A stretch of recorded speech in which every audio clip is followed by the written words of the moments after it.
स्वागत है आपका एक और महत्वपूर्ण क्लास में। यदि आप TGT, PGT, net, BPSC, UPHSC, JRC, LT grade इन परीक्षाओं की तैयारी कर रहे हैं तो ये वीडियो आपके लिए बहुत महत्वपूर्ण है। यदि आप चैनल पर नए हैं तो आप इसको सब्सक्राइब करें, और यदि आपने सब्सक्राइब किया है तो चैनल को लाइक जरूर करें। तो चलिए शुरू करते हैं आज की क्लास। पहला सवाल कह रहा है कि रावण अशुद्ध होकर भी यदि कर सका त्रस्त, तो निश्चय ही तुम हो सिद्ध करोगे उसे ध्वस्त। राम की शक्ति पूजा कविता में ये कथन किसका है? तो आप बताना है कि राम की शक्ति पूजा कविता में यह कथन जो है वो किसके द्वारा कहा गया है? लक्ष्मण, जाम्बवान, सुग्रीव या विभीषण? तो आपको बताना है कि कथन जो है वो किसके द्वारा कहा गया है? राम की शक्ति पूजा कविता जो है इसके लेखक सूर्यकांत त्रिपाठी निराला है। उनकी एक लंबी कविता है। तो बताना है कि कथन किसके द्वारा कहा गया है? तो ये कथन जो है जाम्बवान के द्वारा कहा गया है। विकल्प बी जो है इसका उत्तर सही हो जाएगा। अब आते हैं इसके सवाल नंबर दूसरे पर। क्या कह रहा है कि जो हो मैंने आप कई बेर परिश्रम किया कि खड़ी बोली में कुछ कविता बनाऊं, पर वह मेरे चित्तानुसार नहीं है। यह कथन किसका है? तो आपको बताना है कि खड़ी बोली के संबंध में यह कथन जो है वो किसका है? अयोध्या सिंह उपाध्याय हरिऔध, भारतेंदु हरिश्चंद्र, अयोध्या प्रसाद खत्री, जगन्नाथ दास रत्नाकर?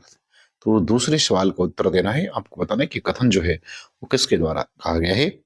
तो ये कथन जो है वो भारतेंदु हरिश्चंद्र के द्वारा कहा गया है। विकल्प बी जो है दूसरे का उत्तर सही हो जाएगा। सवाल नंबर तीसरा देखते हैं। तीसरा कह रहा है कि मैं उनका आदर्श नहीं जो व्यथा न खोल सकेंगे, पूछेगा जग किंतु पिता का नाम न बोल सकेंगे, जिनका निखिल विश्व में कोई कहीं न अपना होगा, मन के लिए उमंग जिन्हें चिरकाल कल्पना होगा। आपको बताना है कि पंक्तियां दिनकर की किस रचना से ली गई हैं? ए कुरुक्षेत्र, बी रश्मिरथी, सी सामधेनी और डी परशुराम की प्रतिज्ञा? तो तीसरे सवाल का उत्तर आपको बताना है कि ये जो है पंक्तियां जो है दिनकर की किस रचना से ली गई हैं? कुरुक्षेत्र से, रश्मिरथी, सामधेनी या परशुराम की प्रतिज्ञा? तो ये पंक्ति जो है इनकी रचना रश्मिरथी से ली गई है। विकल्प बी जो है वो आपका तीसरे का सही हो जाएगा।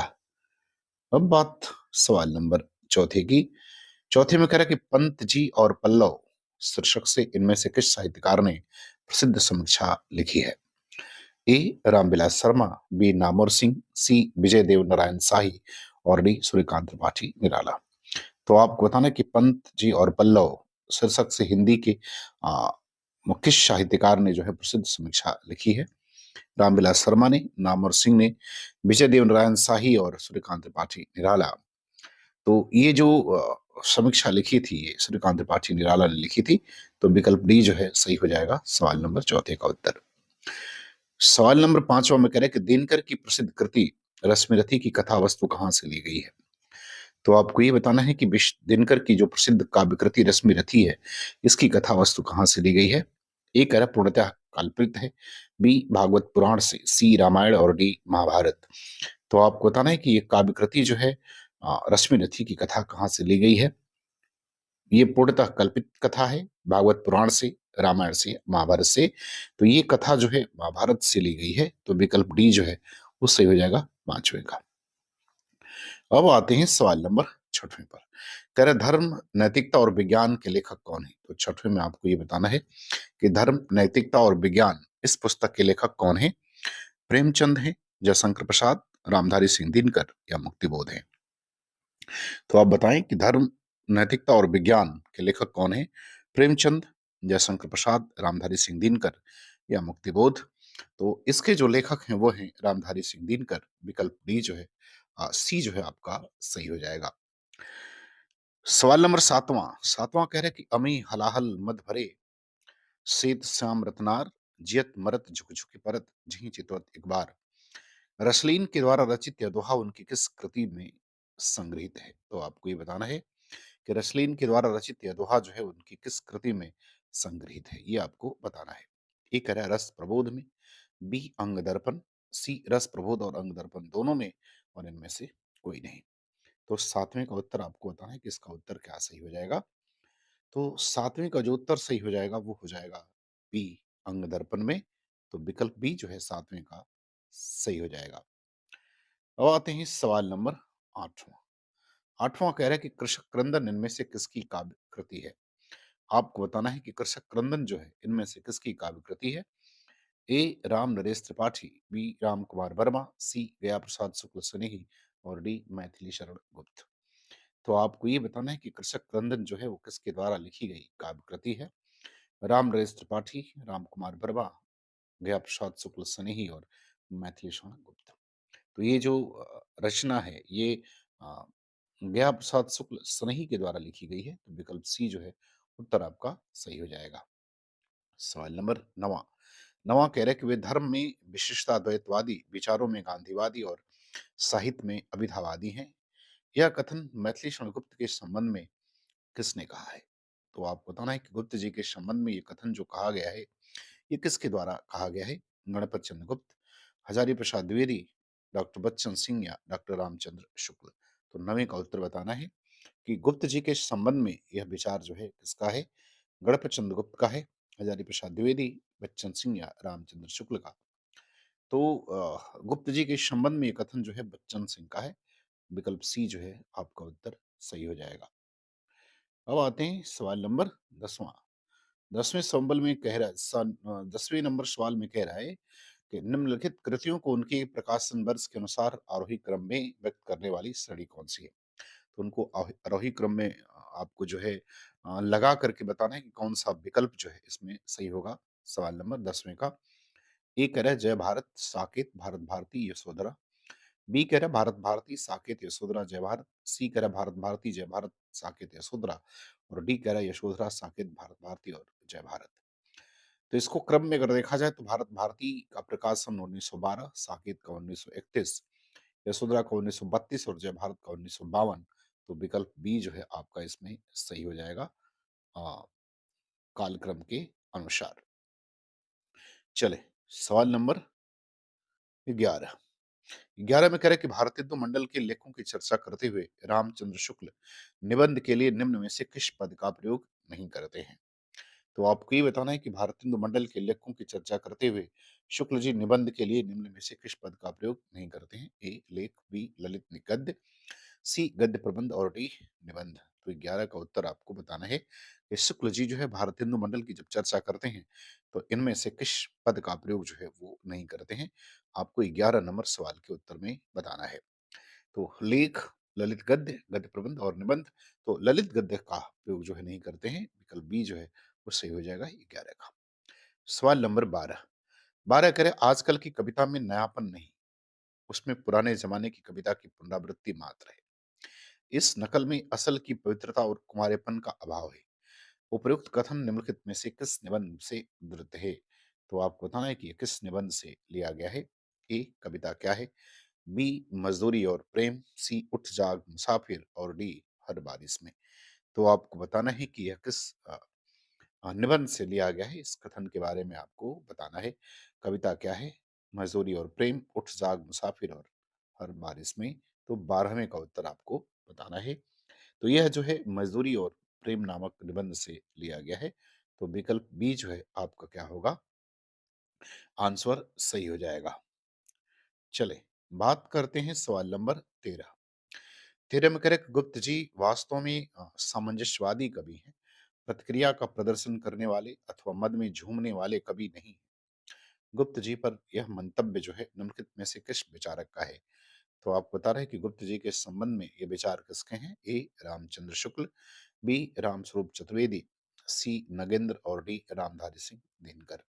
तो आपको बताना है कि यह गुप्त जी के संबंध में यह विचार जो है वो किसका है? 13 नंबर सवाल का उत्तर देना है। तो ये विचार जो है आचार्य रामचंद्र शुक्ल के हैं। तो विकल्प ए सही हो जाएगा। अब आते हैं हम लोग सवाल नंबर 14 में। 14 में कह रहा है क्या कि मेरे चपल यौवन बाल अचल अंचल में पड़ा सो मचल कर मत साल। ये काव्य पंक्तियां निम्नलिखित में से किसके द्वारा रचित हैं? तो 14 में आपको बताना है कि ये काव्य पंक्ति जो है वो किसके द्वारा रचित है? महादेवी वर्मा, मैथिली शरण गुप्त, सुमित्रा नंदन पंत, जयशंकर प्रसाद। तो आपको बताना है कि ये पंक्ति किसके द्वारा रचित है? तो ये पंक्ति मैथिली शरण गुप्त के द्वारा रचित है। विकल्प बी सही हो जाएगा। सवाल नंबर 15। 15 में कह रहे हैं कि छायावाद का व्यक्ति स्वातंत्र सामंती मर्यादाओं के विरुद्ध बहुत बड़ा कदम था। छायावाद संबंधी यह अभिमत कथन इनमें से किस आलोचक का है? तो आप बताना कि छायावाद के संबंध में यह जो मत है वो किस आलोचक के द्वारा कहा गया है? A Acharya Ramchandra Shukla, B doctor Nagendra, doctor Nandulare Vajpeyi, C doctor Namvar Singh और डी डॉक्टर नगेंद्र। तो आपको बताना है कि 15 का उत्तर कि यह जो है मंतव्य किस आलोचक का है, यह कथन किस आलोचक का है? तो ये जो है डॉक्टर नामवर सिंह का है, विकल्प सी उत्तर सही हो जाएगा सवाल नंबर 15 का। अब आते हैं हम लोग सवाल नंबर 16। 16 में कह रहा है कि फंतासी के बारे में कौन-सा वक्तव्य सही नहीं है? तो आपको बताना है कि फैंटेसी के बारे में कौन-सी बात सही नहीं है? ए कह रहा है कि फंतासी का प्रयोग यथार्थ सृष्टि के निषेध के लिए होता है। बी कह रहा है फंतासी का प्रयोग अतिरंजनापूर्ण वर्णन के लिए होता है। सी कह रहे फंतासी का प्रयोग एक समानांतर संसार के निर्माण के लिए होता है और डी फंतासी का प्रयोग शब्द निरूपण के लिए होता है। तो आप बताना है कि इसमें से कौन-सा वक्तव्य जो है वो सही नहीं है फंतासी के संबंध में सवाल नंबर 16 का। तो इसका जो सही नहीं होगा वो फंतासी का प्रयोग यथार्थ सृष्टि के निषेध के लिए नहीं होता है। तो विकल्प ए जो है इसका उत्तर सही हो जाएगा। आते हैं सवाल नंबर अगले पर। अगला सवाल 17 नंबर क्या करें कि साधारणीकरण की सही व्याख्या क्या है? तो इस इन व्याख्याओं में से आपको बताना है कि इसमें से कौन-सी ऐसी व्याख्या जो है, वो साधारणीकरण की सही व्याख्या है। ये कह रहा है कि जब कोई भी पाठक किसी साधारण काव्य या साधारण नाटक का रसास्वादन करे, तब यह क्रिया साधारणीकरण कहलाती है। बी कह रहा है कि जब कोई पाठक किसी कृति को पढ़ते समय स्वयं का साधारण ही समझे या स्वयं को साधारण समझे, तो यह क्रिया साधारणीकरण कहलाती है। सी करे कि जब कोई पाठक या श्रोता किसी असाधारण व्यक्ति की तुलना या मूल्यांकन साधारण व्यक्ति को लेकर करता है तो उसे हम साधारणीकरण कहते हैं।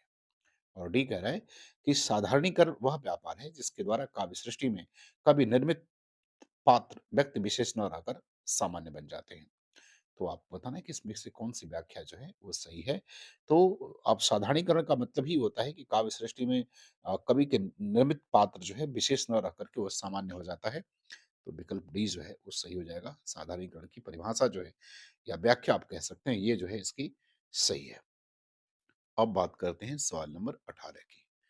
18 में कह रहा है कि इतना सुन के पात शाही जी, श्री अकबर शाही जी आद शेर, सोना नरहर दास चारण को दिया। इनके 1.5 शेर सोना हो गया। रास वंचना पूरन भया, आस खास बरखास हुआ। इन पंक्तियों का संबंध है। तो चूँकि ये पंक्तियाँ जो है वो शुरुआती दौर की जो गद्य बोली है उसमें लिखी गई हैं। उसकी जो है पंक्तियाँ हैं, तो आपको बताना है कि ये किससे ली गई हैं। 84 वैष्णवन की वार्ता, चंद्रशरणन वर्णन की महिमा, 252 वैष्णवन की वार्ता या आईने अकबरी की भाषा वचन का आशय। तो आपको बताना है कि इन पंक्तियों का संबंध किससे है? तो इन पंक्तियों का संबंध जो है वो चंद्रछन्न वर्णन की महिमा की पुस्तक से है और इसके लेखक जो है गंग कवि हैं, जो अकबर के दरबारी कवि थे। चलें, देखते हैं सवाल नंबर 19। 19 में कह रहा है कि विख्यात मार्क्सवादी समीक्षक हैं। आपको बताना है कि विख्यात मार्क्सवादी समीक्षक कौन है? रामविलास शर्मा, शांतिप्रिय द्विवेदी, आचार्य रामचंद्र शुक्ल या रामस्वरूप चतुर्वेदी। तो आपको बताना है कि विख्यात मार्क्सवादी समीक्षक कौन है? तो विख्यात मार्क्सवादी समीक्षक जो है वो रामविलास शर्मा है। विकल्प ए सही हो जाएगा। सवाल नंबर 20वां। 20वां कह रहे हैं कि आचार्य रामचंद्र शुक्ल के अनुसार छायावाद में प्राप्त होने वाली प्रतीक शैली पर किस साहित्य का प्रभाव है? आपको बताना है कि आचार्य रामचंद्र शुक्ल के अनुसार छायावाद में प्राप्त होने वाली प्रतीक शैली पर किस साहित्य का प्रभाव दिखता है? अंग्रेजी, फ्रांसीसी, बांग्ला या फारसी। तो 20वें का उत्तर देना है। तो 20वें का उत्तर सही हो जाएगा फ्रांसीसी। विकल्प बी जो है वो सही हो जाएगा। तो मुझे उम्मीद है कि आपको वीडियो अच्छी लगेगी। तो पूरा वीडियो देखने के लिए धन्यवाद।